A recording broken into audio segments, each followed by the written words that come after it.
शर्मिला, मुझे बताइए कि गाड़ी पे झंडा ना लगा हो तो फिर हल्के में काम करना मुमकिन नहीं होता, क्योंकि भट्ट साहब कह रहे हैं कि हल्कों में काम करने लोगों ने, बाकी जमातों के लोग भी साथ हैं, पीपल्स पार्टी को अभी भी ऑफर आपके लिए अभी भी मौजूद है। फेज़ 2 में आप लोग भी अपने वजीर ला सकते हैं। जी शुक्रिया तंजीला। देखिए, वजारतें should never be the end all and be all. आप काबीना से बाहर रह के भी पार्लियामान में अपना एक अहम किरदार अदा कर सकते हैं, कानून साजी के अंदर कर सकते हैं, पॉलिसी मेकिंग के अंदर कर सकते हैं, कमेटीज के अंदर कर सकते हैं। लेकिन ऑफ कोर्स कौन नहीं चाहता कि उसके पास एक वजारत हो और गाड़ी पे झंडा लगा हो। शायद इवेंचुअल टारगेट यही होता है लोगों का। पीपल्स पार्टी के लिए कभी भी अहम नहीं रही। हमने तो लातादाद कुर्बानियां दी, हमारे कारकुनान ने, शहीद बीबी ने अपनी जान का नजराना दिया, शहीद जुल्फ़िकार अली भुट्टो साहब फांसी पे चढ़ गए इस मुल्क में जमहूरियत की खातिर। आपने बिल्कुल सही बात की कि टैक्स कलेक्ट हो नहीं रहा, लेकिन वजारतें बढ़ती जा रही हैं।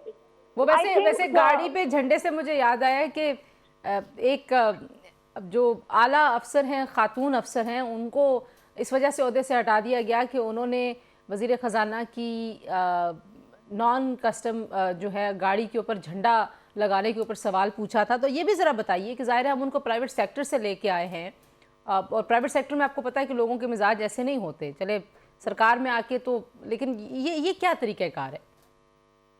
नहीं, मैं समझती हूँ कि देखिए, एक दफा वजारत का मजा आ जाए तो फिर ये एक लत लग जाती है। You know, being a minister, घर पे झंडा, गाड़ी पे झंडा, अपने पर्क्स एंड प्रिविलेजेस उसके होते हैं। और मेरा ख्याल है, देखिए, एक हद तक काबीना होनी भी चाहिए। आई फील जो आईन और कानून के अंदर दर्ज है, इतना परसेंटेज जो है वो होना चाहिए। लेकिन उससे ज्यादा लोगों को लेना या मुशीरान को लेना, उनको लेना, ऑफ कोर्स ये फिर सियासी कमिटमेंट्स होती है ना, कि जी आपने उनको भी खुश करना है, वो इत्तेहादी हैं, ये भी, इन्होंने भी आपको वोट दिया, उसको भी इत्तेहादी हैं। लेकिन again all said and done, देखिए इशू क्या है इस वक्त एज वी स्पीक, इस वक्त भी ये जो IMF की टीम आई हुई है, उससे बातचीत से पहले FBR जो है उसका 604 बिलियन का टैक्स शॉर्टफॉल है, टैक्स कलेक्ट नहीं कर पाए अभी तक वो। और इस मुल्क के अंदर जो स्ट्रक्चरल रिफॉर्म्स की बात की गई, वो स्ट्रक्चरल रिफॉर्म्स किसी भी इदारे में हमें नजर नहीं आए। माँ सिर्फ इसलिए कि यूटिलिटी स्टोर्स को बंद कर दिया, वो बेचारे मुलाजमीन को बेरोजगार कर दिया, छोटी छोटी जो नौकरियां थी 150 वो खत्म कर दी, एविएशन को जम कर दिया डिफेंस के अंदर। उसके अलावा कभी किसी की तनख्वाह कम नहीं हुई है, वही सरकारी लोगों की तनख्वाहें बढ़ती चल जाएंगी। जो बड़े बड़े ओहदों पे लोग हैं, जो लाखों की तादाद में तनख्वाहें ले रहे हैं, वो लेते रहेंगे। इस वक्त भी 40% अवाम जो है पाकिस्तान के अंदर वो गुर्बत की सतह से नीचे है। बिजली की नरखों में कमी नहीं हुई है, खाने पीने की अशिया में कमी नहीं हुई। रमजान मुबारक आमद है, लेकिन आप महंगाई का आलम देखिए। वैसे आपकी तनख्वाह बढ़ी है तो नेपरा के ओहदेदारों ने अपनी तनख्वाह खुद बढ़ा ली, आपको पता है? उन्होंने कहा कि उन्होंने खुद ही बढ़ा ली। उन्होंने सोचा कि किसी से पूछे ही नहीं। हमारी तो चले 9 साल 10-12 साल बाद बढ़ी है, और इस लेवल पे आई है जो एक फेडरल सेक्रेटरी की तनख्वाह है, क्योंकि जो तनख्वाह में हम काम कर रहे थे उससे ज्यादा तनख्वाह तो हमारे लिफ्टमैन की है जो नेशनल असेंबली में काम करता है। इमरान खान साहब ने जो एक नया आर्टिकल लिखा है, अब ये भी एक बहस है कि उन्होंने लिखा है कि AI ने लिखा है या किसने लिखा है, बहरहाल उनके नाम से छपा है, और उसमें उन्होंने कहा जी कि मुझे ऑफर्स की गई नज़रबंदी की जो मैंने कबूल नहीं की और जमहूरियत को ख़तरा है। आप कैसे रिस्पॉन्ड करती हैं उनके इस जितनी बातें उन्होंने दोबारा से दोहराई हैं? देखिए तंजीला, बात यह है कि ऑपोजिशन को एक मीनिंगफुल डायलॉग में एंगेज रखना तो हुकूमत वक्त की जरूरत भी है और काम भी है। एक फाल जमहूरियत में तो यही सिस्टम चलता है। लेकिन अगेन सामने जो ऑपोजिशन है ना, वो भी अगर जमहूरियत की खातिर काम करना चाहे, अवाम के मसाइल के हल का मसला ढूंढना चाहे, तो आप उसको एंगेज कर सकते हैं। अगर वो अपनी ही अना में फंस जाएं या वो अपनी मुफाद के लिए काम करें, then that is not true essence of democracy. इस वक्त जो ऑपोजिशन हमारे सामने है, उसके अपने मफाद हैं, उसकी अपनी ख्वाहिशात हैं, और उसका जो मंतक है वो यही है कि इमरान खान नहीं तो पाकिस्तान नहीं। This is not the essence of democracy. आपको अवाम के लिए काम करना है, आपको अवाम को बेहतर करने दिया। Politics is service to people. لیکن شاید یہ اس کو اس طرح نہیں سمجھتے، نہ یہ لیتے ہیں، کیونکہ جب یہ حکومت میں تھے جب بھی یہ سمجھتے تھے کہ یہ اپوزیشن کے اندر ہی ہیں. یہ ایک بہت ہی انفارچونیٹ سی سچویشن ہے. حکومت نے کوشش بھی کی، میں یہ نہیں کہوں گی کہ ان کی طرف سے کوشش نہیں ہوئی انگیجمنٹ کرنے کی، لیکن اپوزیشن نے اس کے اوپر کسی خاطر خواہ سنجیدگی کا اظہار نہیں کیا. اب یہ سلسلہ شاید غالباً اسی طریقے سے چلے گا. جہاں تک خان صاحب کا تعلق ہے تو دیکھیے کہ مجھے نہیں پتا کہ وہ جمہوریت کو کس قسم کا خطرے کی بات کر رہے ہیں.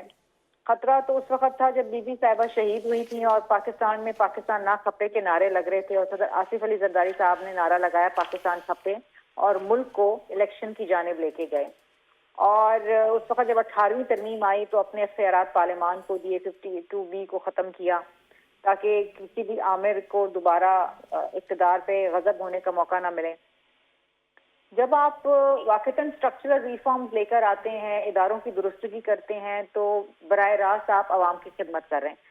اس وقت انفارچونیٹلی شاید حکومت اتنی مقروض ہے اور IMF کے ہاتھوں میں اتنی پھنسی ہوئی ہے کہ شاید وہ ڈیلیور نہیں کر پا رہی جس طریقے سے شاید وہ کرنا چاہے. I am sure everybody wants to deliver, اور شہباز شریف صاحب کی بھی اپنی کوششیں کاوشیں اپنی جگہ ہوں گی، لیکن خاطر خواہ عوام کو کوئی ریلیف اس وقت تک تو نہیں ملا.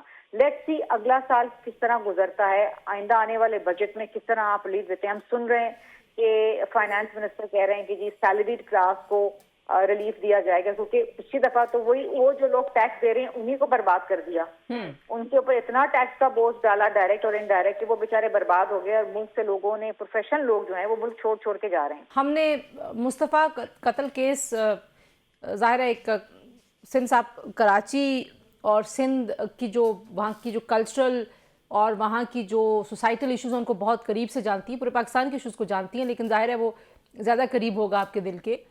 ایک ہم وہاں پہ اس طرح کے جرائم دیکھتے ہیں، دوسری جانب آپ نے ویڈیو دیکھی ہوگی زین مری صاحب جو ہیں وہ جس طریقے سے وہ غنڈہ گردی کر رہے ہیں دن دہاڑے. آپ کو لگتا ہے کہ اس ملک میں بہت سارے کام کرنے کے ہیں سیاستدانوں کے جس کی طرف شاید ان کی توجہ نہیں ہے اور اپنے سیاست میں الجھے ہوئے لوگ ہیں؟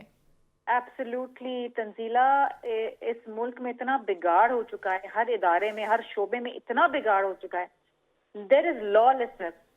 آپ یہ دیکھیں کہ وہ جو ڈمپر جا رہے ہیں کوئی 100 کے قریب بندے کو وہ کچلتے ہوئے چلے جا رہے ہیں، اور کوئی پوچھنے والا نہیں ہے اس ملک کے اندر. یہاں پر جس کے پاس اقتدار ہے، جس کے پاس طاقت ہے، پیسہ ہے، وہ غریب کو کچلتا چلا جا رہا ہے. This needs to end. یہ اس کا خاتمہ ہونا چاہیے. تو چند ایک کیسز ہیں جو میڈیا پہ آ گئے، آپ کے سامنے آ گئے. یہ جو ڈرگس کی لعنت ہے، اس کے اوپر نیشنل اسمبلی کے اندر بھی جب میں نے بات کی تھی کہ جو پریمیسز ہیں اسکولز، کالجز، یونیورسٹیز، اس کے اندر ڈرگز مل رہی ہیں، تو ایڈمنسٹریشن کو کون جو ہے وہ ذمہ دار ٹھہرا رہا ہے؟ صحیح. Where is the security?